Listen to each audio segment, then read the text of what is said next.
You know the name. Miyamoto Musashi, the so-called undefeated sword saint of Japan, a warrior whose very name is whispered with reverence, a man reputed to have fought over 60 duels without ever tasting defeat.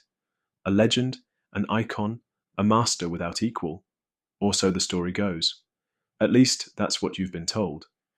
In the pages of history and the halls of myth, Musashi's exploits have been celebrated as the pinnacle of martial prowess. Yet, as with many legends, the details become murky upon closer inspection. History is replete with warriors, equally skilled, equally deadly, whose names have faded into obscurity. Musashi, however, endures, not solely because of his fabled skill with a blade, but because he was a master of narrative, a true storyteller who knew how to immortalize himself. What if I told you that Musashi's reputation wasn't built on his unmatched skill alone, but on a tapestry of carefully crafted myths, deliberate exaggerations, and shrewd self-promotion? That his celebrated record of undefeated duels, his legendary battles, and even his very designation as a samurai might be more a product of clever marketing than cold, hard fact? Indeed, the legend of Musashi may very well be the greatest marketing trick in the history of the samurai, a myth spun so skillfully that it has captivated generations and transformed a wandering Ronin into an enduring cultural icon. This is Miyamoto Musashi, Unmasking the Myth, a journey into the blurred line between historical fact and the art of storytelling, where truth and legend intertwine to create one of history's most fascinating figures. Musashi's name is etched into legend, a warrior without equal, a man who is said to have fought over 60 duels and never tasted defeat. An achievement so remarkable, you'd expect every detail to be meticulously chronicled by the historians of Edo period Japan. And yet, it isn't. The earliest accounts of his duels aren't found in impartial records or official court documents. Instead, they come from Musashi's own followers, men who, decades after his death, recounted his exploits in glowing, often unverifiable narratives. Even his renowned work, The Book of Five Rings, while a masterful treatise on strategy, doubles as a self-glorifying text that dismisses every other school of swordsmanship as inferior. If Musashi truly was Japan's greatest swordsman, where are the independent accounts? Where are the first-hand testimonies from his opponents, the rigorous records of Edo-era courts, the detailed chronicles of his battles? In contrast, other samurai of his time left behind rich documentation. Take Yagyu Munenori, for example, a master swordsman whose life and victories are well recorded in official Tokugawa documents, complete with battle accounts, teachings, and a legacy of verified students. Musashi, on the other hand, is known mostly through a handful of writings, predominantly his own. So, was he really an undefeated warrior, or merely the most adept at amplifying his own legend? In the end, it seems his true mastery might have been not just with the blade, but with the pen, a strategy that turned him into the loudest voice in the room. And then we come to the tale that has captured imaginations for centuries, the legendary duel with Sasaki Kojiro, the master of the infamous swallow cut. The story unfolds like a perfectly scripted drama. Musashi, ever the strategist, deliberately arrives late, a calculated move to unsettle his formidable opponent. With Kojiro's temper frayed and his focus compromised, Musashi, armed only with a wooden sword carved from an oar, strikes a single, decisive blow that fells the master swordsman in one fell swoop. It's a narrative that has all the elements of myth, a poetic ending, a masterstroke of cunning, the final triumph of a so-called greatest warrior. Yet, when we scrutinize the sources, a puzzling absence emerges. Who truly witnessed this epic clash? Aside from the fervent accounts penned by Musashi's own supporters, no independent records or neutral accounts exist to corroborate the tale. This glaring void in verifiable documentation has led some historians to propose that the duel was nothing more than a staged performance, an elaborate piece of storytelling designed to elevate Musashi's legend. Others argue even further. Perhaps the entire account was fabricated after the fact, a myth spun to cement his place in history and overshadow the many unsung warriors of his era. When you consider the incredible skill attributed to both combatants, one must ask, if two of Japan's finest swordsmen truly clashed, would the outcome have been decided by such an obvious ruse? Or perhaps the real battle was never fought with steel at all, but with the power of narrative control?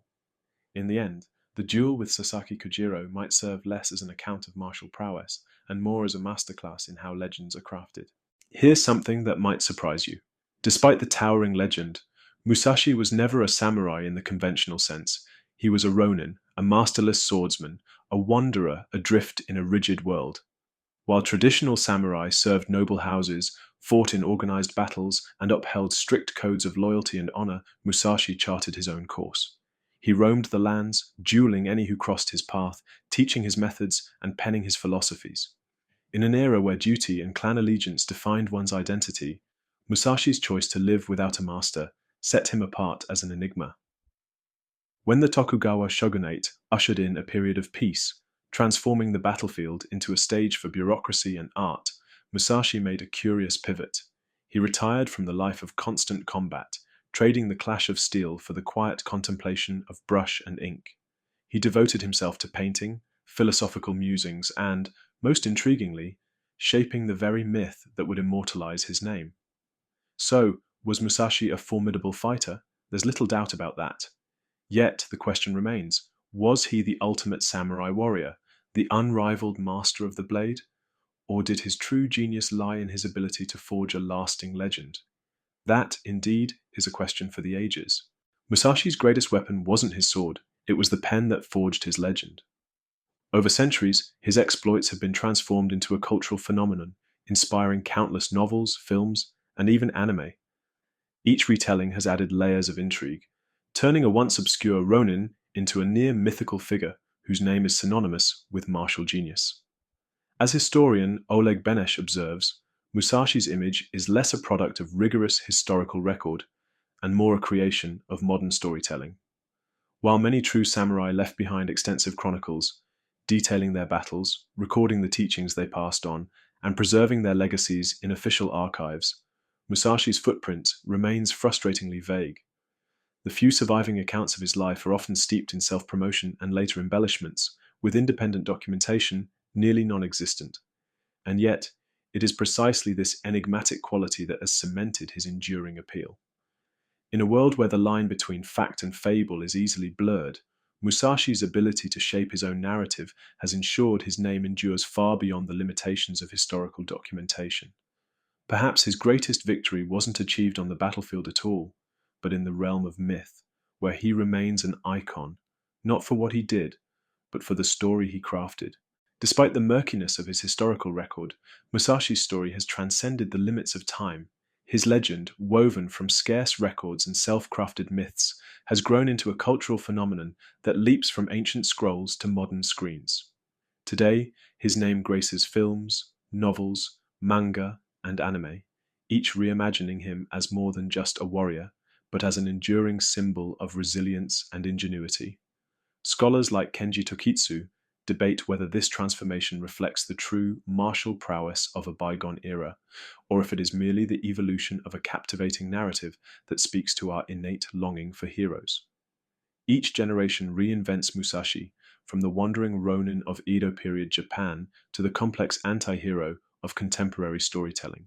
His myth, though historically elusive, has become a canvas upon which ideals of strength, strategy, and self-reinvention are painted. Perhaps the true genius of Musashi lies not in an unassailable record of duels, but in his unrivaled ability to capture the imagination. In a world where facts blur with fable, his story endures as a testament to the transformative power of narrative, reminding us that sometimes the legends we embrace are as potent as the truths we seek. So, what's your verdict? Was Miyamoto Musashi truly an unrivaled genius of the blade, an undefeated master whose skill left his enemies trembling? Or was he perhaps a shrewd orchestrator of his own myth, a master of self-promotion who crafted a legend more formidable than any recorded battle? Was he Japan's greatest warrior, or merely the finest storyteller to ever wield a sword? Share your thoughts in the comments below. If you're passionate about questioning history, peeling back layers of myth, and diving deep into the legends of the past, be sure to like, subscribe, and ring that bell, so you never miss another story that challenges what you think you know. Thanks for watching.